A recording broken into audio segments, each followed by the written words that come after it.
ये फिर से आपकी डिस्टेंस है, किलोमीटर में है। ये आपका टाइम है, यार्ड्स में। ठीक है। अब मान लीजिए ग्राफ आपका इस तरह से है। फिर से ये नहीं सोचेंगे आप ग्राफ ऐसा है तो ऑब्जेक्ट ऐसे चल रहा होगा, बिल्कुल भी नहीं। ऑब्जेक्ट फिर से या तो फॉरवर्ड डायरेक्शन या बैकवर्ड डायरेक्शन, एक ही पर्टिकुलर डायरेक्शन में। हाँ, आप ये और सोच सकते हैं कि या तो ऊपर से नीचे की तरफ आ रहा होगा। आप ध्यान रखें, अगर मैं ऐसे छोड़ दूँ तो नीचे जाएगा, तो एक ही डायरेक्शन में तो जा रहा है। तो ये भी एक वन डायमेंशन का ही एग्जाम्पल है। या मैं इसे एकदम सीधा ऊपर फेंक दूँ, ये भी पॉसिबिलिटी है, तो केवल ऊपर की तरफ ही जाएगा, ये भी वन डायमेंशन ही है। समझ पा रहा है? तो अब इस तरह से ग्राफ बना दिया मैंने, तो ये नहीं हुआ कि ऑब्जेक्ट ऐसे जा रहा है। Object this move along a straight line path, because we are studying motion along a straight line. क्या कैसी मोशन है ये? सबसे पहले ऑब्जेक्ट चल भी रहा है या नहीं चल रहा, यही अपने आप में एक बड़ी बात है कि वाकई में ऑब्जेक्ट चल रहा है या नहीं चल रहा। पहले ये देख लेते हैं। देखिए, टाइम चेंज हुआ, डिस्टेंस चेंज हुई, टाइम बढ़ा, डिस्टेंस बढ़ा, टाइम बढ़ा, डिस्टेंस बढ़ी, टाइम बढ़ा, डिस्टेंस बढ़ा। तो इसका मतलब क्या हुआ? जब टाइम बढ़ रहा है तो डिस्टेंस भी चेंज हो रही है। इसका मतलब कम से कम चल तो रहा है। अब ये पता कर लेते हैं अगर चल रहा है तो मोशन कैसी है। मोशन आपकी यूनिफॉर्म है या नॉन यूनिफॉर्म है।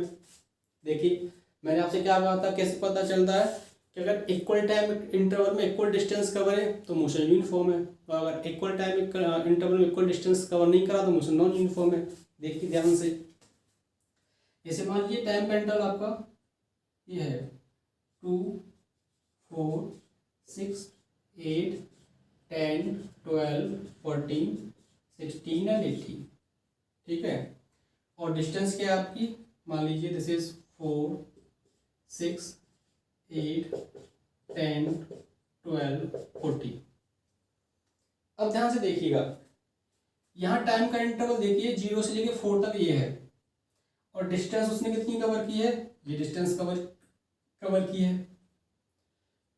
2 से लेके 4 तक देखिए, टाइम का इंटरवल कितनी करा? 2 आवर्स करा, 2 घंटे करा। डिस्टेंस देखिए कितनी कवर की है? तो पहले तो डिस्टेंस ये कवर की है, अब डिस्टेंस यहाँ से लेकर यहाँ तक की कवर की है। और आप ये देख सकते हैं कि यहाँ से लेकर यहाँ तक ये डिस्टेंस है, वो इस वाली डिस्टेंस से कैसी है? ज़्यादा है। 4 से 6 के बीच में देखिए टाइम गैप कितने का है? टाइम का इंटरवल कितने का? 2 घंटे का।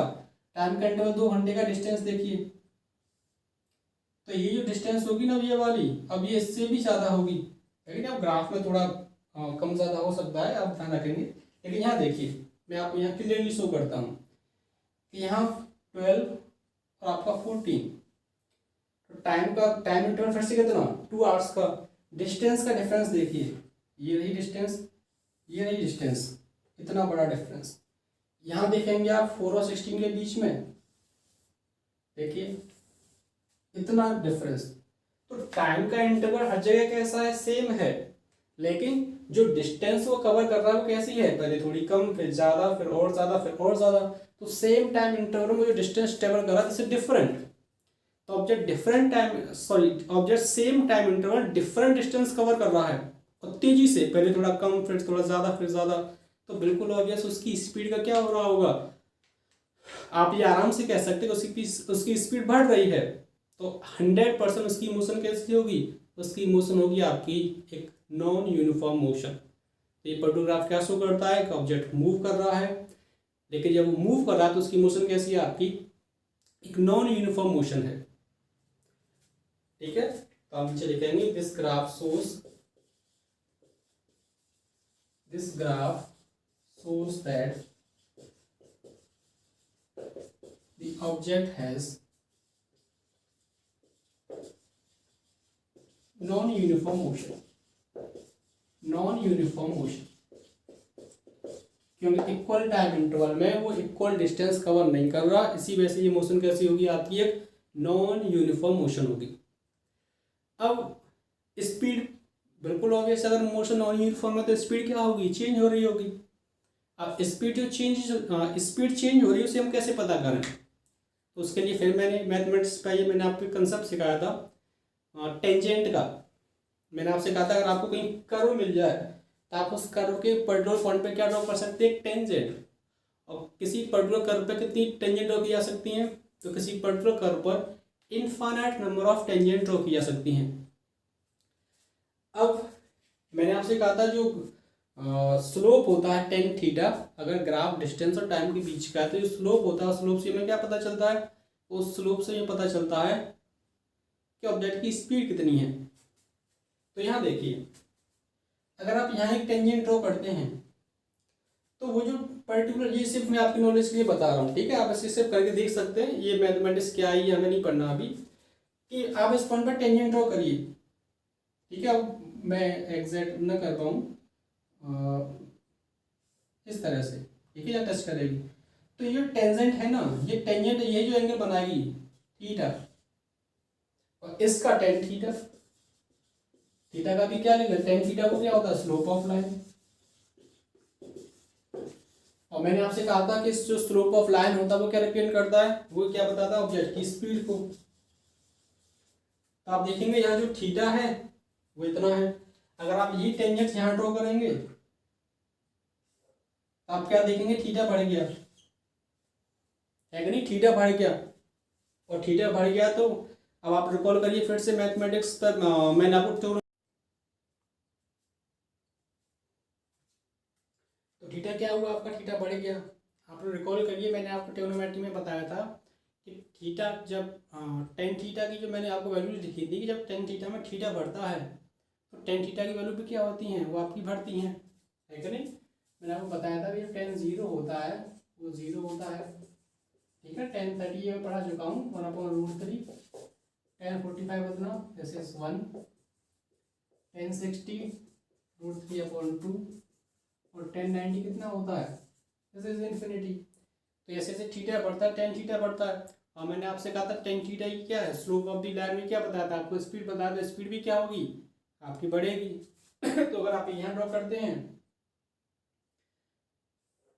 तो थीटा और बढ़ गया, तो स्पीड क्या होगी और बढ़ेगी, और ये बढ़नी भी चाहिए क्योंकि मोशन कैसी आपकी नॉन यूनिफॉर्म है, तो बिल्कुल ऑब्वियसली आपकी स्पीड क्या होगी, बढ़ेगी ही, ठीक है, ओके। तो ये नॉन यूनिफॉर्म मोशन का जो एग्जाम्पल एक कार है, आप उसे एक्सीलेटर पर आपने पैर रखा हो तो उसकी स्पीड क्या होगा, बढ़ती जाएगी, वो क्या है, नॉन यूनिफॉर्म मोशन है, ठीक है। आप इस मार्कर को यहाँ से छोड़ दीजिए तो किधर गिरेगा, नीचे की तरफ गिरेगा, तो नीचे की तरफ गिर रहा होगा तो इसकी जो पर्टिकुलर मोशन होगी वो भी कैसी होगी, एक नॉन यूनिफॉर्म मोशन होगी। क्यों, यदि यहाँ से यहाँ तक गिरेगा ना तो इसकी जो ये थोड़ा धीमी टाइम गैप है, आप टाइम इंटरवल लीजिए, डिस्टेंस कवर करेगा, लेकिन जैसे इससे अर्थ के पास पहुँचेगा तो ये सेम टाइम में ज़्यादा डिस्टेंस कवर करेगा, अगर इसलिए कोई जब छत से गिरता है, कोई गिर रहा होगा आपने ना देखा होगा, आप खुद भी करके तो देखे हैं ऐसे, लेकिन आपने मूवीज़ में अक्सर देखा होगा कोई ऊपर से गिरता है तो जब गिर रहा होता है स्टार्टिंग में तो उसकी आवाज़ थोड़ी सी कम, आवाज़ की जो साउंड है थोड़ा सॉरी उसकी जो साउंड है थोड़ी सी स्लो होती है, लेकिन जैसे जैसे वो नीचे तरफ आता है उसकी आवाज़ बढ़ती चली जाती है। तो ऐसा क्यों है, क्योंकि पहले तो सेम टाइम में थोड़ी सी डिस्टेंस कवर कर रहा है, लेकिन उस पर क्या लगता है, ग्रेविटी का एक्सीलरेशन लगता है, तो उसकी वेलोसिटी क्या होती है, वेलोसिटी बढ़ती है, स्पीड बढ़ती है उसकी नीचे की तरफ, तो वो क्या है, जैसे जैसे नीचे आएगा स्पीड बढ़ती चली जाएगी, तो उसकी जो बात तो सेम टाइम उसे ज़्यादा डिस्टेंस कवर करनी है, तो क्या जोर जोर से चिल्लाता है, ठीक है। तेरा आपका एक नॉन यूनिफॉर्म मोशन।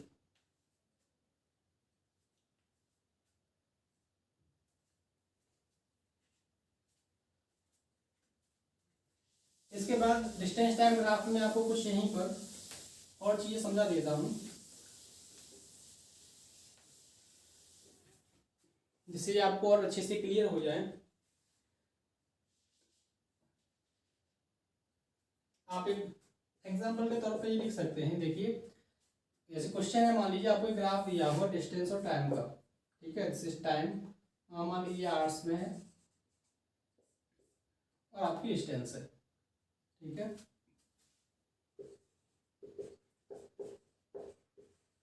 मान लीजिए डिस्टेंस आपकी किसमें है, किलोमीटर में है। तो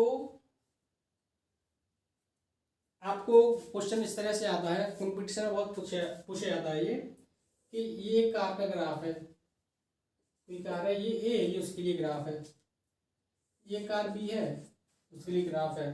अब वो पूछता है बताइए कौन सी गाड़ी फास्ट मूव कर रही है और कौन सी स्लो है। तो मैंने आपसे कहा था फास्ट या स्लो कौन बताता है, आपको स्पीड बता दी कौन फास्ट मूव कर रहा है कौन स्लो मूव कर रहा है। अब आप देखिए ग्राफ किसके बीच में है, तो ग्राफ है आपका डिस्टेंस और टाइम के बीच में है कि नहीं। तो इसका जो स्लोप है वो हमें क्या बताएगा, तो स्लोप आपको बताएगा ऑब्जेक्ट की स्पीड के बारे में। तो आप सीधा ये देख लीजिए किसका स्लोप ज़्यादा है, जिसका स्लोप ज़्यादा उसकी स्पीड ज़्यादा। तो आप देखेंगे किसका स्लोप ज़्यादा है, तो ए के लिए स्लोप ये थीटा, तो इसका टेन थीटा, ये क्या स्लोप ऑफ द लाइन है कि नहीं। क्योंकि मैंने आपको बता दिया था टेन थीटा क्या होगा, अगर आप इसमें लाइन ड्रॉ करेंगे राइट एंगल ट्रायंगल बनाएंगे तो टेन थीटा क्या होगा, perpendicular upon base, perpendicular distance हो जाती है, बेस टाइम हो जाता है, डिस्टेंस अपॉन टाइम क्या बन जाता है, स्पीड बन जाती है। तो ये टेन थीटा है स्लोप ऑफ द लाइन, वो क्या स्पीड ही तो है, स्पीड। तो देखेंगे किसका थीटा ज़्यादा है, तो आप देखेंगे जो थीटा ऑफ बी है इसे ग्रेटर देन थीटा ऑफ ए है कि नहीं। थीटा ए का बी का ज़्यादा है, ये ए का थीटा है, और यहाँ से लेकर यहाँ तक का ये किसका थीटा है आपका, ये बी का थीटा है। ए का थीटा ज़्यादा है, सॉरी बी का थीटा ज़्यादा है, तो बी का थीटा ज़्यादा है तो बी का टेन थीटा भी ज़्यादा होगा